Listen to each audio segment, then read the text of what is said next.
आज हम quadratic polynomial के बारे में कुछ सीखने जा रहे हैं। सबसे फर्स्ट हम पढ़ेंगे कि क्वाड्रेटिक पॉलिनोमियल का जनरल फॉर्म क्या होता है।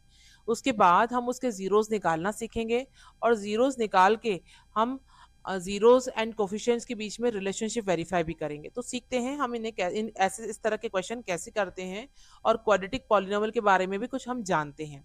चलिए स्टार्ट करते हैं हम। फर्स्ट क्वाड्रेटिक पॉलिनोमियल का हम जनरल फॉर्म सीखेंगे। तो क्वाड्रेटिक पॉलिनोमियल का जनरल फॉर्म होता है x square plus bx plus c, where a, b and c are the real numbers, है ना। ये जो abc है ना हमारे पास, ये हमारे पास रियल नंबर्स है। abc है क्या? a जो है एक्स स्क्वायर का कोफिशिएंट है, b क्या है एक्स का कोफिशिएंट है और c क्या है कांस्टेंट कोफिशिएंट है। अब आपको ये जो ABC है ये कोफिशिएंट्स कहलाएंगे, लेकिन जब हर क्वाड्रेटिक पॉलिनोमियल को फैक्टराइज किया जा सकता है और क्वाड्रेटिक पॉलिनोमियल को फैक्टराइज करने के बाद उसके रूट्स या फिर जीरोस कैलकुलेट किए जाते हैं। जो जीरोस या रूट्स हैं वो उसकी से सिंबल होता है अल्फा एंड बीटा। ये जो अल्फा एंड बीटा का जो सिंबल है ना, ये किसके लिए दिया जा रहा है? जब किसी क्वाड्रेटिक पॉलिनोमियल का फैक्टराइज करेंगे और उसके जीरोस कैलकुलेट करेंगे तो उन्हें सिंबल क्या देंगे? Alpha and beta. देखिए क्वाड्रेटिक पॉलिनोमियल को फैक्टराइज किया जाता है। जैसे मैं एक एग्जांपल लेती हूँ, उससे आपको पता चलेगा कि क्वाड्रेटिक पॉलिनोमियल को कैसे फैक्टराइज किया जाता है। फैक्टराइज करने के लिए देखिए क्वाड्रेटिक पॉलिनोमियल को पहले आइडेंटिफाई करना जरूरी है। अब आपको दिख रहा है ये जो पॉलिनोमियल क्वाड्रेटिक क्यों कहला रहा है? क्योंकि इसकी डिग्री कितनी दिख रही है? 2। इसकी डिग्री 2 होने की वजह से हमारा क्वाड्रेटिक पॉलिनोमियल कहला रहा है। अब क्वाड्रेटिक पॉलिनोमियल के जीरोस मैंने आपको बताया जितनी डिग्री होती है उतने ही जीरोस पाए जाते हैं। तो देखिए जीरोस हमारे पास दो हैं, अल्फा एंड बीटा, है ना। तो डिग्री 2 तो जीरोस भी 2 होंगे, लेकिन जीरोस निकालेंगे कैसे? वही तो हमारे पास मेन मैटर है ना, जीरो कैसे निकालेंगे। तो जीरो निकालने के लिए देखिए अगर एक क्वाड्रेटिक पॉलिनोमियल उसमें 3 टर्म पाई जा रही है, अगर क्वाड्रेटिक ट्रायनोमियल है तो मिडिल टर्म स्प्लिटिंग करके उसके जीरोस कैलकुलेट किए जाते हैं। और मान लीजिए आपको एक ऐसा क्वाड्रेटिक पॉलिनोमियल दे दिया गया जिसमें ट्रायनोमियल नहीं है, वो बायनोमियल है, तो 2 मेथड होती हैं। अगर क्वाड्रेटिक बायनोमियल होता तो उसकी 2 मेथड होती। पहली मेथड होती या तो कॉमन लेके काम करिए, अगर वो कॉमन नहीं आ पा रहा तो एक आइडेंटिटी होती है ए स्क्वायर माइनस बी स्क्वायर। ए स्क्वायर माइनस बी स्क्वायर की आइडेंटिटी क्या होती है? ए माइनस बी एक ब्रैकेट में, दूसरे ब्रैकेट में ए प्लस बी। तो 2 मेथड्स में से आप किसी भी एक मेथड का यूज करेंगे, लेकिन वो देख के क्वेश्चन करना पड़ेगा कि किसमें कॉमन आ रहा है और किसमें नहीं आ रहा। लेकिन अगर 3 टर्म है तो आपके पास मिडिल टर्म स्प्लिटिंग ही चांस रहेगा। तो चलिए स्टार्ट करते हैं हम।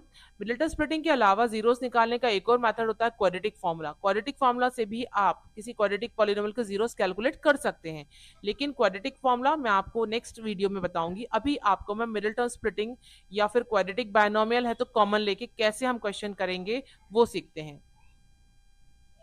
चलिए एक क्वेश्चन मैं आपको समझाती हूँ। 4u स्क्वायर प्लस 8u, ये आपको क्वेश्चन दिख रहा है। ये क्या दिख रहा है? Quadratic binomial. तो इसको सबसे पहले जब भी जीरोस कैलकुलेट करते तो इक्वल टू जीरो रखा जाता है, ठीक है। क्वाड्रेटिक बायनोमियल की मैंने 2 मेथड बताई, या तो आप कॉमन लेके काम करिए या तो ए स्क्वायर माइनस बी स्क्वायर की आइडेंटिटी लगा दीजिए। अब कॉमन देखिए कैसे आएगा। इसमें आपको दिख रहा है 4 और 8 दोनों 4 की टेबल में आता है तो 4 कॉमन आएगा। यू स्क्वायर इसमें 2 यू है, इसमें 1 यू है, तो एक सिंगल सिंगल यू आप दोनों से कॉमन ले सकते हैं, तो 4 यू ले लिया हमने। अब अंदर क्या बचेगा? इधर यू स्क्वायर था, एक यू बाहर जा चुका है तो यू बचेगा अंदर, प्लस इधर 8 में से 4 जा चुका है, 4 2 8 होता है ना, 4 इंटू 2 8 होता है ना। 4 जा चुका है तो क्या बचा? 2 बचा, और यू तो बाहर जा ही चुका है, इक्वल टू 0। अब जो आपने जो कॉमन लिया था 4u उसको भी इक्वल टू 0 कर दीजिए, और जो ब्रैकेट में बचा u प्लस 2 उसको भी इक्वल टू 0 कर दो। अब u इक्वल टू कितना आएगा? 0/4, और इधर u इक्वल टू कितना आएगा? -2। तो आपके पास एक u का आंसर हो गया 0/4। का मतलब क्या होता है? 0 में किसका डिवाइड होता है तो आंसर क्या होता है? 0। और यहाँ पे आपके पास u आ गया -2। देखिए u के 2 आंसर आ गए। एक आंसर कहलाएगा अल्फा, दूसरा आंसर कहलाएगा बीटा। अब अल्फा और बीटा के बीच में रिलेशन क्या होते हैं? तो देखिए इसके रिलेशन को मैं यहाँ पे आपको फॉर्मूला लिखवा देती हूँ कि इसका रिलेशन क्या होता है। देखिए अल्फा प्लस बीटा जो होता है ना, वो होता है -b/a। Alpha plus beta equal to -b/a। ये क्या है? जीरोस एंड कोफिशिएंट के बीच में रिलेशनशिप है कि sum of the zeros equal to -b coefficient of x upon coefficient of x square. दूसरा product of the zeros, product of the zero alpha beta क्या होता है? c/a।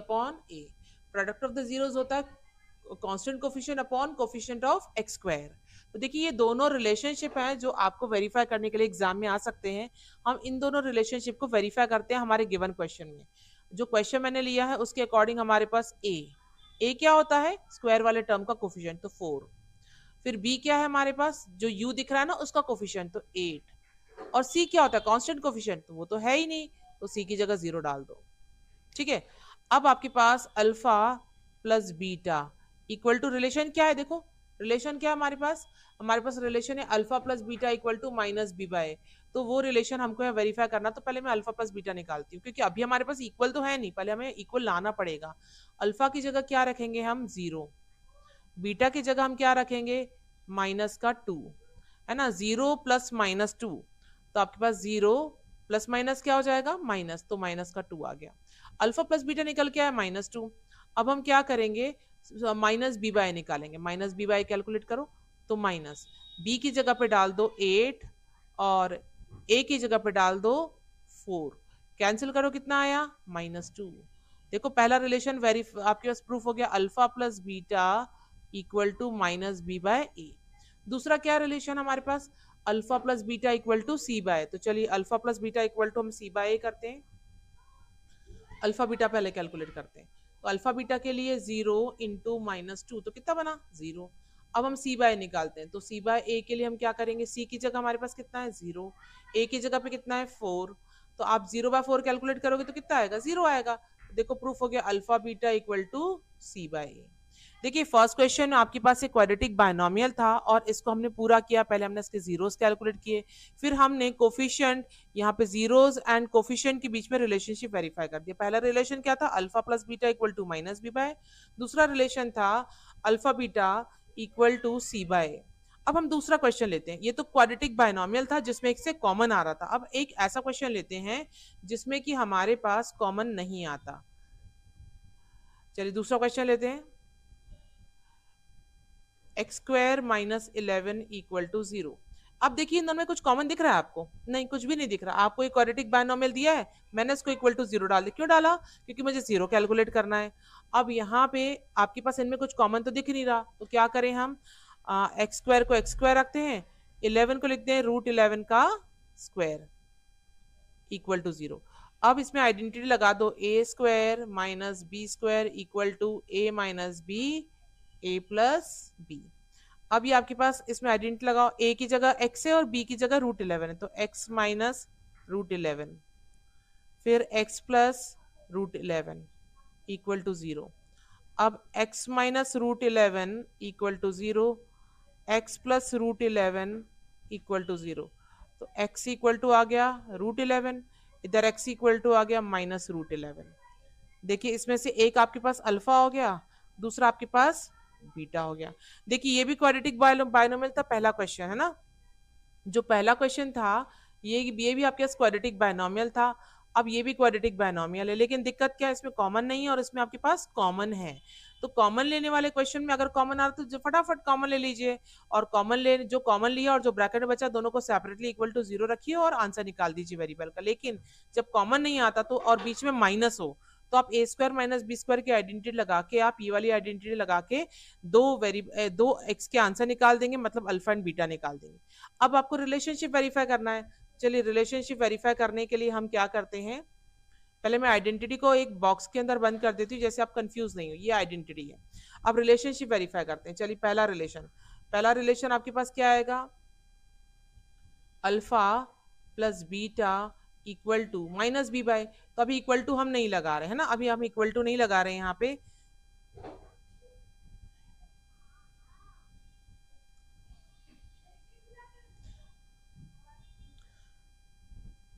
इक्वल टू हम नहीं लगा रहे हैं क्योंकि अभी अभी हमारे पास इक्वल नहीं है। तो पहले अल्फा प्लस बीटा निकाल लीजिए, तो अल्फा की जगह डालिए √11, बीटा की जगह डालिए माइनस का √11।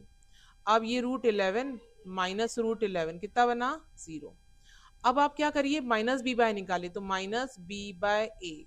माइनस बी बाय निकालने के लिए पहले एबीसी तो पता करने पड़ेंगे। तो देखो a कितना है, एक्स स्क्वायर का कोफिशिएंट कितना है 1, x दिख रहा है, x तो नहीं दिख रहा, मतलब b x का कोफिशिएंट होता है, तो मतलब b की जगह क्या है 0। c कितना है आपके पास, c कितना है माइनस का 11 है ना, c मिल गया।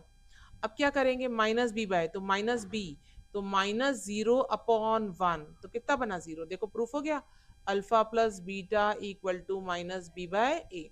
अब दूसरा रिलेशन लेते हैं, alpha beta equal to c/a। तो अल्फा की जगह कितना है आपके पास √11, बीटा की जगह कितना है माइनस का √11। आपको पता है √11 इंटू √11 कितना होता है 11, और प्लस माइनस माइनस, है ना।